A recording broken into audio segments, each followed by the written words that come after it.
Habari, karibu sana. Leo nitakuwa na moja ya swali muhimu sana ambalo tunaweza tukajiuliza kuhusiana na mwendelezo wetu ule wa siri za majini.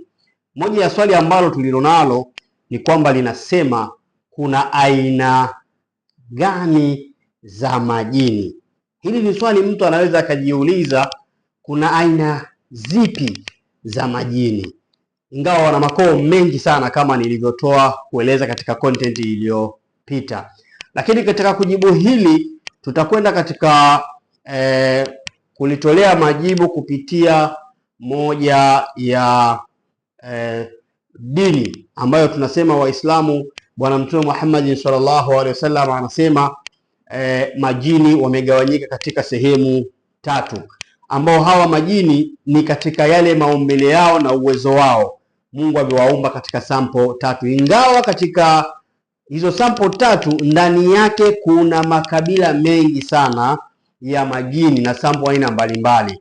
Kwa mfano, Bwana Mtume akasema kuna majini ambao wao wana uwezo wa kuruka, ajnahati yatiruna fil hawa, ambao hawa majini wana uwezo wa kuruka kutoka sehemu moja kwenda sehemu nyingine, na pia maisha yao hawa viumbe wanatofautiana katika uwezo na wana sifa zao. Na kabila hili la aina hizi za hawa majini ambao wana mfumo wa kuruka, wana mbawa, ajnahati, wana mbawa, hawa majini wana mifumo yao na tabia zao. Lakini pia akasema aina ya pili ni aina ya majini ambao wanatembea katika mitembeo ya aina ya kutembelea matumbo yao, mfano kama nyoka, wadudu wanaotambaa. Kwa hiyo majini, ukumbuke nilikwambia katika content iliyoisha kwamba wana uwezo wa kujibadilisha kitu cha aina yoyote, na hiyo ni katika moja ya sifa zao. Kwa hiyo wale majini, Bwana Mtume anasema sampo ya pili ni aina ya majini ambao wanatembelea mifumo ya matumbo yao. Kwa hivyo lakini pia katika hiyo aina ya pili Mtume akasema wapo majini ambao pia wana uwezo wa kuweza kujibadilisha katika aina zozote zile ambazo wanazokuwa wanazitaka, kuwa kama mdudu, kuwa kama nini, na wakaweza kusurvive vizuri. Lakini katika aina ya tatu, aina nyingine, Bwana Mtume akasema ni majini ambao wanaoishi katika mazingira ya binadamu.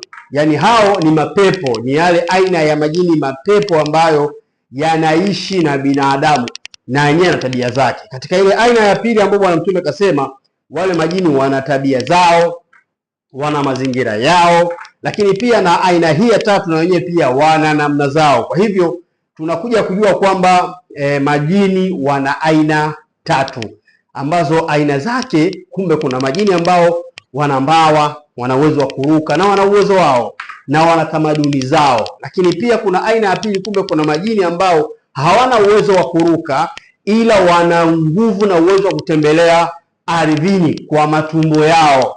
Lakini pia tumekuja kugundua kumbe aina ya tatu, kuna majini ambao wana uwezo wa kuishi mfumo kama binadamu, wakajigeuza wakawa kama binadamu na wakaishi na wao kwenye mazingira ya binadamu na wakawa vizuri kabisa, kwa sababu wana sifa, ukumbuke, ya kubadilika. Ana uwezo wa kuwa mnyama, ana uwezo wa kuwa mdudu, ana uwezo wa kuwa chochote kile, hadi mti pia jina ana uwezo akabadilika akawa kama kitu kama hicho. Kwa hivyo tumejifunza leo kwamba majini wana aina tatu kwa mujibu wa Bwana Mtume Muhammad sallallahu alaihi wasallam, kwamba majini wana aina tatu ambazo tumezielezea hapa. Na katika moja ya faida ya kujua vitu hivi, kwa sababu watu wengi wanaweza kuwa wanajiuliza kwamba mimi nawezaje nikawa na jini nikamfanyia nini, lakini kinachotakiwa kwanza ni wewe kujua aina zipi za majini na wako katika sampo gani. Lakini pia katika tips zaidi na maelekezo ya kina, usikose kusubscribe katika channel yetu hii, lakini pia kutufuatilia katika channel zetu za mitandaoni, na pia kwa jina la Dr. Jalalain TZ. Utajifunza mambo mengi sana. Lakini kama utakuwa una swali lolote, una jambo la kutaka kuuliza kuhusiana na hiki nilichokiuliza, unaweza comment hapo chini. Lakini nikutakie kwamba usiweze kukosa sehemu yetu nyingine. Tutakuja kuelezea hawa majini wanaokuwa na mbawa wako makabila ya aina gani. Hawa majini tumeambiwa aina ya pili ambao wanatembelea mbawa zao wako makabila aina zipi. Lakini hawa majini ambao wanaishi na binadamu wao wako aina zipi, tutakuja tutaelezeana mpaka pamoja na tabia zao. Bikheri la, nikutakie siku njema na usikose kufuatilia vipindi vijavyo, na usikose kufollow page yetu hii, lakini pia na kushare kwa wengine. Karibu sana na asante.